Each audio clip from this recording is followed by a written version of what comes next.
Boa tarde, eu sou Paulo de Carvalho, estou aqui no Armazém de Quinquilharias e Utopias, recebendo um querido amigo Thiago de Barros. E, bem, eu gostaria primeiro de falar um pouco sobre o que é esse Armazém de Quinquilharias e Utopias, que é, na verdade, uma editora, né? Eu sou diagramador, capista, trabalho também com fotografia, edição de vídeo, sou poeta, escritor. E, bem, eu acho que isso aqui basta para o que é da apresentação. E então surgiu a necessidade de se criar este selo, né, o Armazém de Quinquilharias e Utopias, com o CNPJ. E aqui agora o canal. E esse canal, ele tem, como sempre, né, eu com meus 1,68 m de altura, eu tenho sempre uma pretensão muito maior do que me cabe, né, na minha pouca estatura, que é, por exemplo, atender um celular. Não, isso aqui eu corto depois. Vamos seguindo.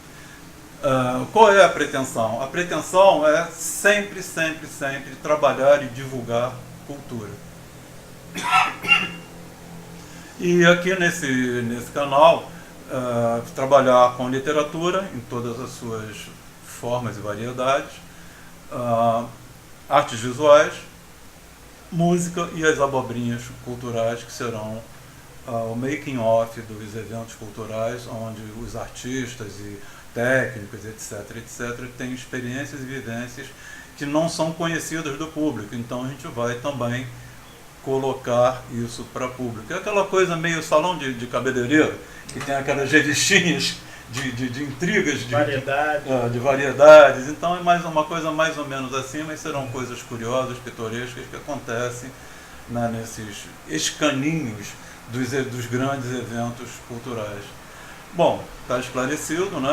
O Armazém de Quinquilharias e Utopias, o canal do Armazém de Quinquilharias e Utopias, é a sua pretensão. E agora vamos começar aqui pelo básico, com o Cello, que ele vai se apresentar e dizer de onde vem e vai ficar com a palavra daqui para frente. Cello. Bom, gente, boa tarde, boa noite, bom dia, né? Não sei em que horário você está assistindo, né? Mas de minha parte é um prazer estar aqui com o Paulo de Carvalho, né? A Andréia, né? O pessoal que sempre nos recebe muito bem. E a partir desse contato que a gente tem, né? Essa ligação aí com o canal, né? Com o Armazém, principalmente com o Alfarrábios, né? Essa produção editorial aí, onde eu tenho tido esse privilégio, né, essa possibilidade de estar veiculando uma parte do meu trabalho, né, artístico.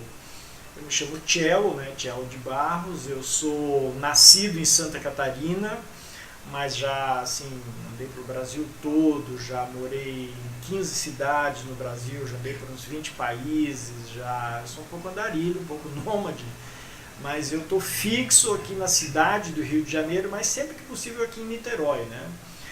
E eu trabalho com algumas linguagens artísticas, né? Comecei com teatro, né? E depois me dediquei por muito tempo às artes plásticas, né? Hoje chamadas artes visuais.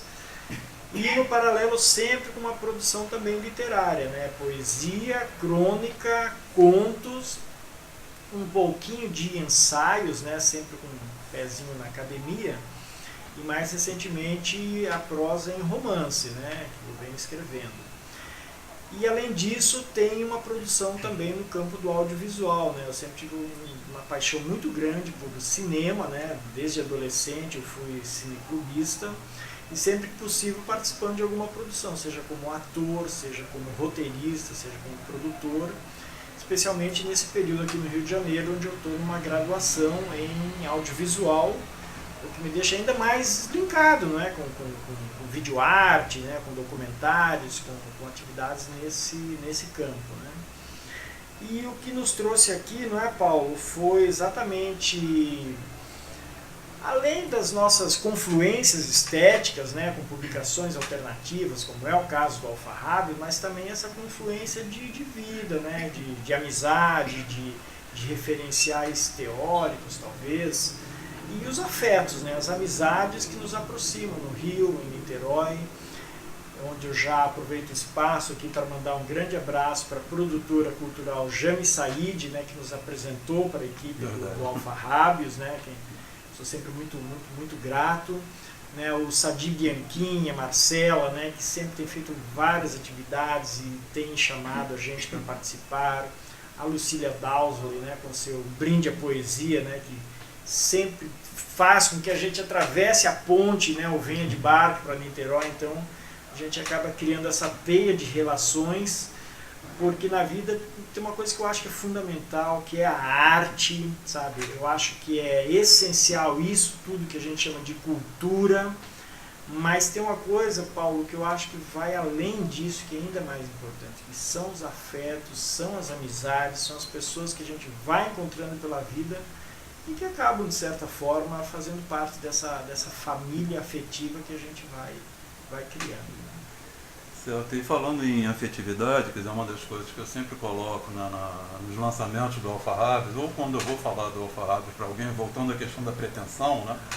Que uma das pretensões do Alfarrabes é exatamente essa possibilidade de agregar o maior número de pessoas possíveis para uma ideia comum. E qual é essa ideia comum? Claro que no caso do Alfarrabes, especificamente, seria cultura e educação. Mas deixando claro também, quer dizer, a abrangência do conceito de cultura. Né? Não é cultura focada única e exclusivamente nessas atividades como literatura, poesia, toda forma de literatura, né? Que não seja literatura acadêmica ou científica. Porque não que elas não sejam culturas, mas é porque existe uma certa dicotomia. Por exemplo, eu tenho conhecimento de que uma determinada parcela da comunidade científica não aceita poesia como literatura. E eu acho até ótimo, porque na verdade eu também não entendo poesia como literatura neste sentido, porque para o cientista eles só consideram literatura aquilo que pode ser comprovado. Bom, mas então voltando à questão do afeto. Polêmico. Bastante. Como é que nós podemos conseguir atingir essa gama de pessoas, esse maior número de pessoas, para uma ideia de debate de cultura? Sim, eu acabei não concluindo a questão da abrangência da cultura, né? Eu parto do princípio de cultura como aquilo que acaba se constituindo como estilo de vida de uma determinada comunidade, de uma determinada sociedade, de um estado, de uma nação. Tudo aquilo que se constitui como estilo de vida eu entendo como cultura, e não única e exclusivamente a cultura essa dita formal, né, que estaria na artes plásticas, cinema, teatro, etc., que são também representações artísticas. Bom, então aí nós chegamos de novo no afeto.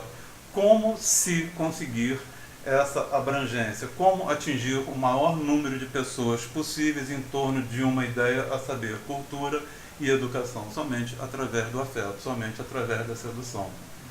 E, evidentemente, com algum conteúdo, com alguma proposta que nós possamos colocar para esse público e atraí-los para o bom combate, o bom debate e a boa troca de ideias. Então, exatamente, quando você fala da questão do afeto, eu colocaria até ele antes. O afeto precisa vir primeiro. E devolvo a palavra. Não, então, a gente vive num país maravilhoso, Brasil, com um povo incrível, com tanto potencial, né, Paulo? Com tantas possibilidades, né, mas muitas vezes ainda dependendo de políticas públicas, né, para o desenvolvimento da cultura. Mas é um país que ainda, assim, o senso comum ainda vê a cultura como expressão das linguagens artísticas, como você falou, né? A ideia que se tem de um indivíduo culto é aquela pessoa que é erudita, né? Que leu muito, ou que vai ver apresentações de orquestra sinfônica, ou que conhece a literatura russa, etc. Mas, na verdade, eu também sou adepto desse conceito ampliado, né, da palavra cultura, né, como muitos autores trazem para essa condição que você apresentou, de modo de vida, de estilo de vida. E eu gosto, inclusive, daquela definição que diz que cultura é toda atividade humana que possa ser sistematizada e ensinada a outra pessoa, e essa pessoa que aprendeu possa passar adiante para outra e assim por diante.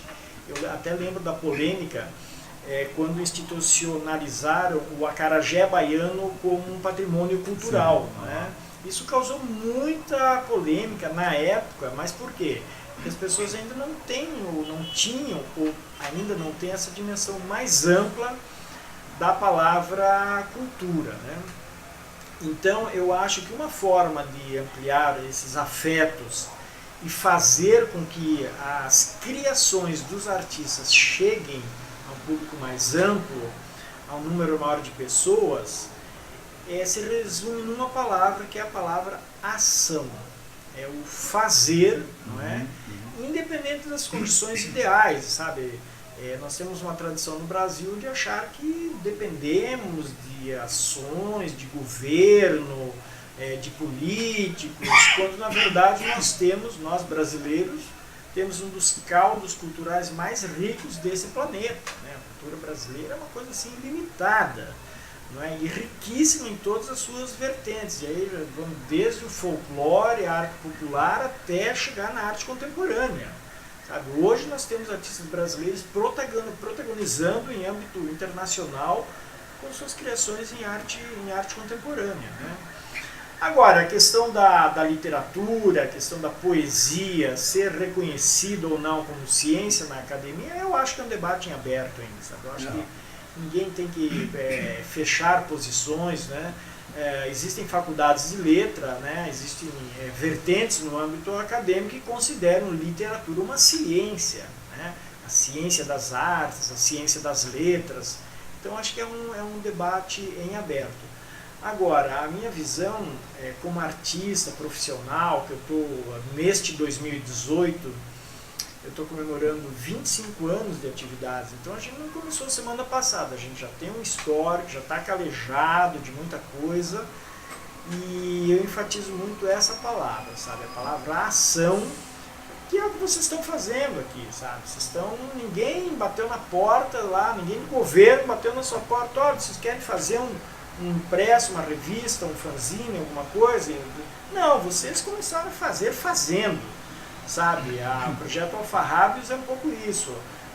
Esse espaço aqui de debate, de troca de ideias, também é uma ação que vocês resolveram fazer independente de demandas de governo, de políticas públicas. Eu acho que esse tipo de ação que faz com que o texto dos poetas, as imagens criadas pelos artistas possam chegar a um número mais amplo de pessoas, porque no final das contas, o que vale para mim, enquanto artista, enquanto criador, como definição de cultura, é mais ou menos isso. A arte é feita pelos artistas, sejam poetas, sejam atores, sejam cineastas, sejam artistas plásticos, fotógrafos, etc. Agora, a cultura é feita pela sociedade, pelas pessoas que fazem com que essas criações caminhem, reverberem, repercutam, cheguem até outras pessoas, seja através de produções editoriais impressas, através de televisão, através de vídeos, através de exposições, de mais variadas ações culturais. Então, acho que a arte é feita pelos artistas e a cultura é feita por qualquer pessoa da sociedade. Perfeito, perfeito. Inclusive, a gente pode inserir agora aqui também a questão da mídia digital como uma forma de se trabalhar culturalmente, né? Porque, aliás, na verdade já né? A questão da mídia digital ela já se insere na sociedade como uma forma de cultura, onde as pessoas podem digitalmente trabalhar música, poesia e esse bate-papo que a gente está tendo aqui, que só está sendo possível graças a uma questão tecnológica e a mídia digital.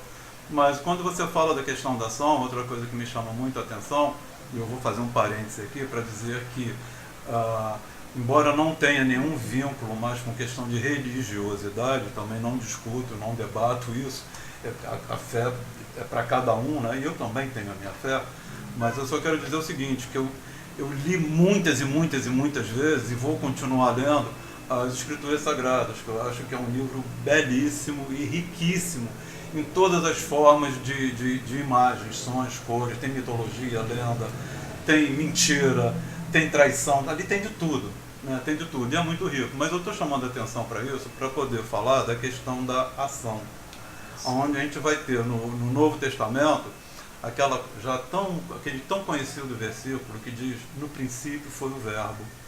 No princípio foi o verbo porque ele faz uma referência ao livro de Gênesis, na criação do mundo segundo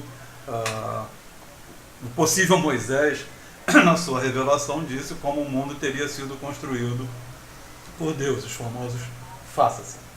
Então, o que é a construção do mundo, se não, segundo lá o João, se não o verbo? E o verbo é o quê? O verbo é a ação. Então, é muito claro, lendo o livro de Gênesis, fundamentalmente o primeiro capítulo de Gênesis, que é o faça-se. Deus ordena que as coisas se façam, é uma ação. Ele pronuncia uma ação e as coisas acontecem. Como tem lá, se não me engano, está no capítulo, acho que talvez 22 do... Capítulo não, desculpa. No versículo 22 do capítulo 1 da Bíblia, quando diz o seguinte, eu gosto muito dessa passagem porque para mim é poesia pura, e voem as aves sobre o firmamento do céu. E as aves voam. Então, veja bem, o Criador pronuncia uma ação e através da ação a coisa acontece. É claro que a ciência vai conseguir explicar por que a ave voa. É claro, é óbvio que tem isso, mas a minha questão está sempre para antes da explicação, porque antes da ciência explicar como é que o pássaro pode voar, o pássaro já voava. Ele não dependeu de uma explicação, digamos, cartesiana para voar. Ele apenas voa. E, mais uma vez, eu quero deixar aqui claro que a minha leitura bíblica é poesia 100%. Embora tenha os livros históricos, e enfim. Mas então foi só para chamar a atenção para isso, que realmente é fundamental e é o que o cello faz. Nós estávamos conversando anteriormente, né, da gravação, e eu queria que você falasse um pouco disso, que você não faz só poesia visual, né? Então, conta pra gente isso. Então, eu sou um artista como o Anand Rao, lá de Brasília, me chama de artista multimídia, porque eu veiculo minhas criações em diversas mídias. O Gidu Saldanha, né, que me chama de artista multilinguagens, porque a gente se dedica a diversas linguagens artísticas, né? No meu caso, embora o meu trabalho aconteça no teatro, na literatura, nas artes visuais e no cinema, ou seja, dá para dizer que são 4 linguagens, mas para mim, na verdade, eu faço apenas 2 coisas. Eu escrevo palavras e crio imagens. Eu acho que eu faço apenas 2 coisas, e que no fundo, para mim, internamente, tudo é uma coisa só, né? Que é a expressão poética, e a palavra poética no sentido amplo, não apenas no sentido literário, né? Mas assim, dá para dizer, Paulo, que são 25 anos de atividade, né, participando de peças de teatro, né? Então esse pé é sempre nas artes cênicas, seja em peças, em esquetes ou performances também. Uma produção textual, aí, principalmente em prosa e poesia, são 6 livros solo publicados e já esgotados, né, com 2, aí, praticamente 3 livros inéditos, né, nos quais eu venho trabalhando já há algum tempo. Aí tem o trabalho em artes visuais, que aqui é interessante colocar, que são 31 exposições individuais, né? Não é pouca coisa. E mais de 120 mostras coletivas, né, no Brasil, e pelo menos mais de 10 exposições no exterior, né, já perdi um pouco a conta, né? Então a gente vai sempre espalhando o nosso trabalho por aí, né? E tem o campo do audiovisual, que é um campo que está expandindo cada vez mais, né, no Brasil e no mundo, onde eu tenho participado principalmente com roteiros, né, eu escrevo roteiros, e às vezes dirigindo também, ou até mesmo trabalhando como ator, né, em curtas, em longas, em webséries, videoarte, videodança. Então, esse conjunto de linguagens faz, às vezes fica um pouco difícil, né, categorizar aquele artista. Às vezes a sociedade exige rótulos também, tá, mas o cara é o que? É poeta, é pintor, o que é? Eu não tenho essa necessidade de ser categorizado ou rotulado. Para mim importa o que eu estou fazendo no momento e se as pessoas estão se beneficiando, estão aproveitando, estão gostando, né, desses trabalhos, né? Porque o que eu faço no fundo não é para mim, é para as pessoas, né? Essa que é a interlocução que a gente tem com a sociedade, né? Ou quem aprecia a arte, quem gosta de cultura. Eu falo dessa atuação num país, né, no nosso maravilhoso Brasil, que é um país onde, segundo algumas estatísticas, né, por exemplo, no campo das artes visuais, apenas 10% das pessoas já entraram numa exposição de arte no museu, né? Em galerias de arte é um número ainda menor, parece que 4%, alguma coisa assim. Mas a gente segue em frente nessa produção, né, nessa criação, nesse conjunto de ações culturais e de publicação, de veiculação, de apresentação das criações nos mais diversos suportes e, em especial, como você falou também no início, no meio digital. Eu sou um dos primeiros artistas a publicar. Em 1995 eu já estava publicando na internet. Eu fazia fotografias artísticas, escrevia poemas, poemínimos, poemas visuais, eu já publicava na internet, já publicava os primeiros, quando surgiram os blogs, já estava publicando nos blogs. Em 2006 já estava publicando nos vídeos no YouTube, né? Então eu sou um artista que surge antes da era digital, em 92, 93, por ali eu estava pintando meus quadros, eu estava fazendo teatro, mas assim que surgiu esse mundo digital e depois a própria internet, eu já comecei a espalhar meu trabalho. Por quê? Porque eu acho que uma criação artística ela não tem que necessariamente pertencer ao artista, mas às pessoas, e aí essa determinação em fazer com que o trabalho chegue até as pessoas, sabe? Através de publicações, através de exposições. E eu concluo, né, Paulo, essa parte dizendo que para mim o interessante não é apenas a publicação digital que me permite que meu trabalho seja visto em vários pontos do país e em outros países, mas eu sempre vou continuar fazendo certas coisas presenciais. Exemplo, publicando meus trabalhos em publicações impressas, livros, jornais e revistas, que eu sou apaixonado por artes gráficas, e fazendo exposições de arte presenciais, sabe? Onde as pessoas possam ir num local e ver ali nas paredes o meu trabalho criativo. Isso é uma coisa que eu nunca vou abrir mão, não pretendo. E também ir presencialmente assistir peças de teatro e exibição de filmes.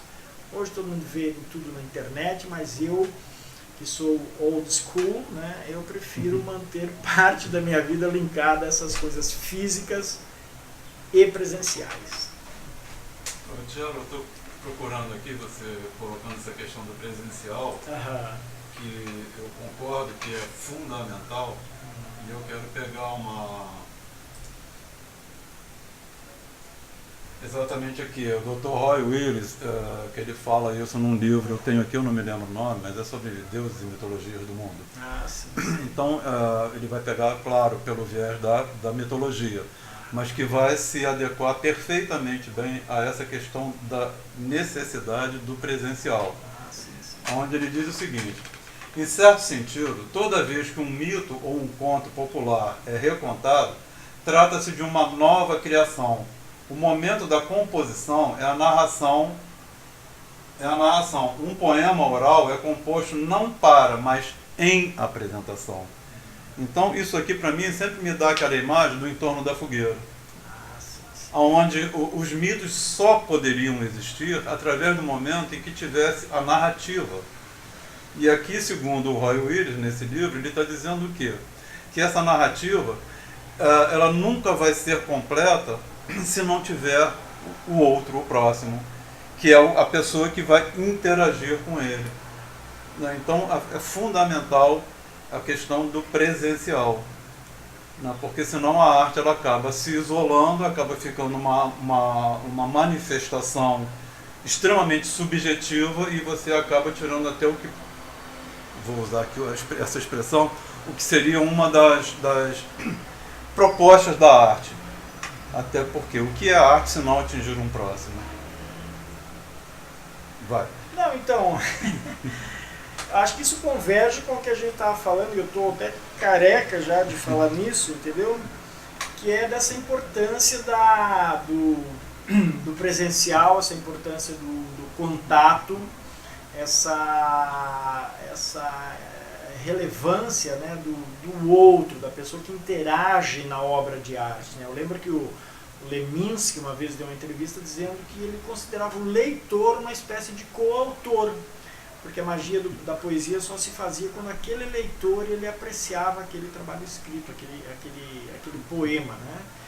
Tanto é, Paulo, que eu, embora meu trabalho no campo da poesia seja um trabalho realmente escrito, né? Eu escrevo poemas convencionais, eu faço haikais, eu faço sonetos, trovas, eu faço as formas fixas, né? Inclusive eu tenho meia dúzia de cordéis, né, publicados, né?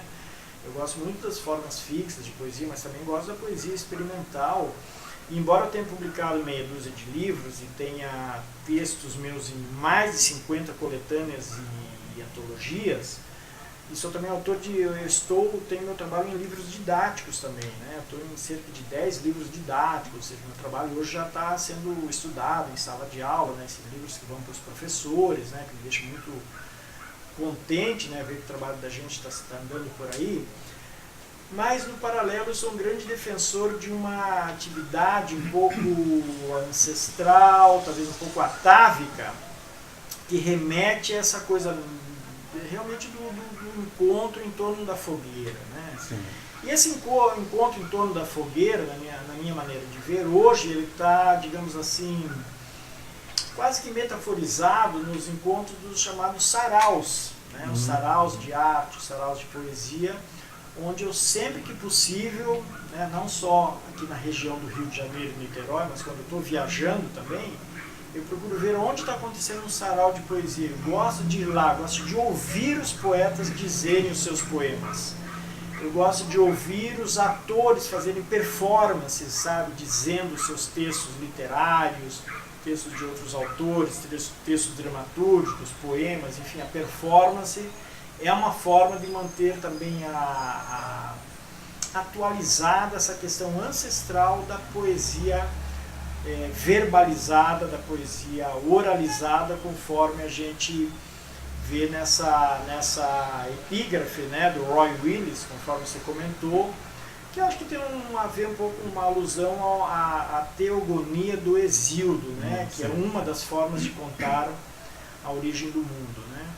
E essa força do verbo, essa força do verso, essa coisa do faça-se, do fiat lux, né? Essa coisa de que com a palavra que muitas vezes a gente consegue transformar, eu não digo transformar o mundo, porque isso é uma grande pretensão, isso é uma utopia grande demais, mas às vezes com uma palavra positiva a gente consegue interferir, né, de alguma maneira, ou na nossa rua, ou ali na nossa empresa, ou numa instituição cultural, ou com os nossos leitores, ou com a plateia que está ali num sarau diante de um poeta. Às vezes a palavra tem esse poder de fazer uma pessoa refletir, não é?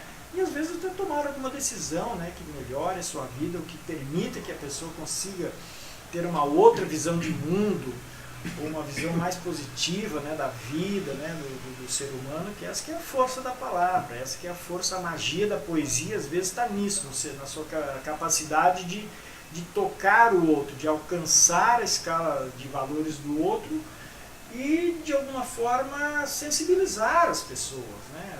A poesia, né, o poema, o texto, a literatura, às vezes tem essa magia, né?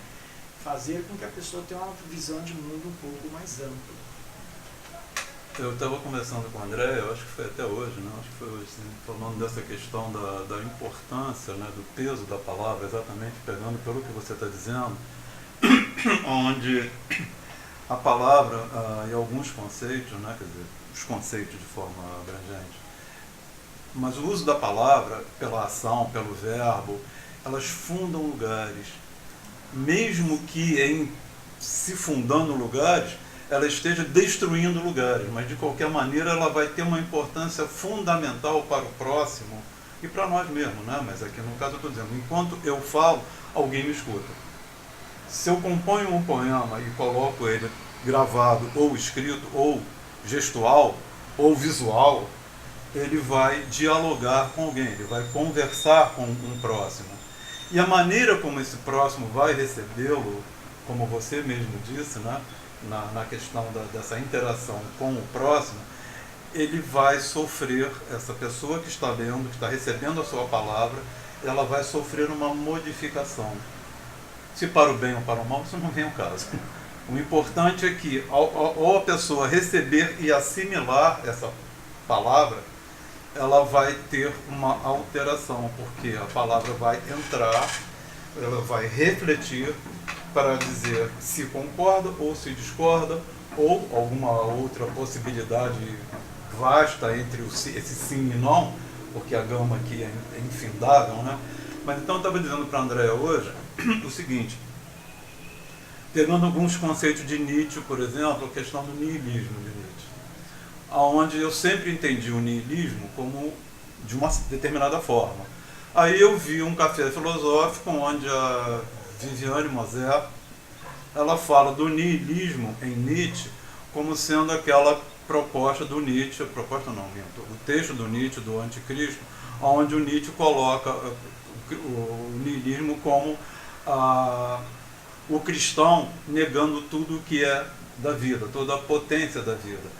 E aí eu parei e tive que refletir nisso. Eu falei, peraí, mas aí isso é completamente diferente da concepção que eu tinha de niilismo em Nietzsche, porque está me levando para isso, e esse eu não tinha entendido quando li o livro, o Anticristo, né? Aí depois, repensando e conversando com um amigo, tem um professor também de filosofia, e depois de tantos outros papos e releituras de Nietzsche, e me valendo mais uma vez da mídia, dessa mídia da internet, né? Onde eu vi diversas palestras no YouTube de filósofos renomados. E então tem o seguinte, o Nietzsche ele realmente é niilista. Tem até um texto do Nietzsche que chama-se Filosofando com Martelo, ou Filosofar com Martelo. O filosofar com martelo é o martelo mesmo. É quebrando todas as filosofias, tudo. Ele quebra tudo. Ora, se ele quebra tudo, ele destrói tudo. Se ele destrói tudo, é niilismo. Agora, ele destrói e quebra tudo para nascer um novo. Então é nesse sentido que eu digo que a palavra vai chegar a alguém e ela vai interferir, interceder e interagir com esse sujeito, fazendo com que o sujeito, através disso, possa ter uma nova reflexão, uma nova compreensão e, evidentemente, vai te trazer uma qualidade de vida diferente. Também não posso dizer se melhor ou pior.